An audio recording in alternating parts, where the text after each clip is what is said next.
Hi, I'm Ashley, the Monogram Mompreneur. Welcome to Tip Tuesday.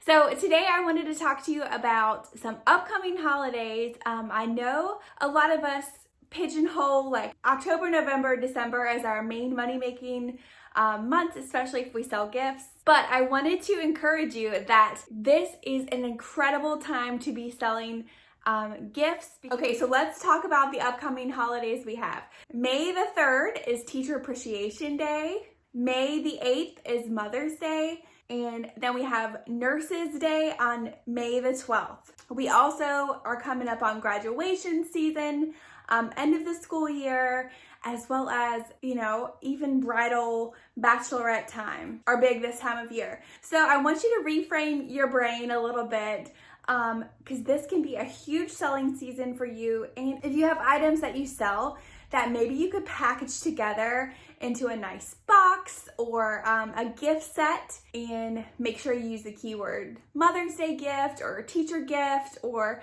something like that, could really propel your business, even if it's slow right now. Put those keywords in there: teacher gift, mother's gift, nurse gift, graduation gift, and let's curate a box with stuff we already sell and just repackage it, make it giftable.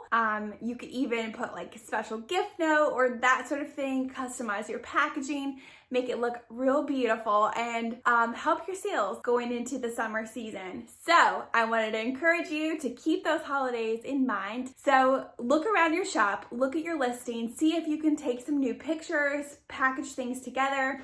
Maybe you have like a cup, a bag, and a towel, and then make a great end of year teacher gift. Or you have a t-shirt, a necklace, and a coffee mug. I'm just thinking of things right now. Mother's Day gift. Don't overlook this holiday selling season.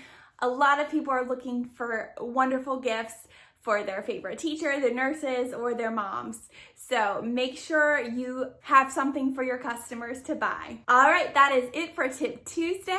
Be on the lookout for some new videos coming later this week. I've been working so hard on some tutorials that took a little longer, but they're gonna be awesome. So be on the lookout for that. And until next time, thank you so much for watching. Bye for now.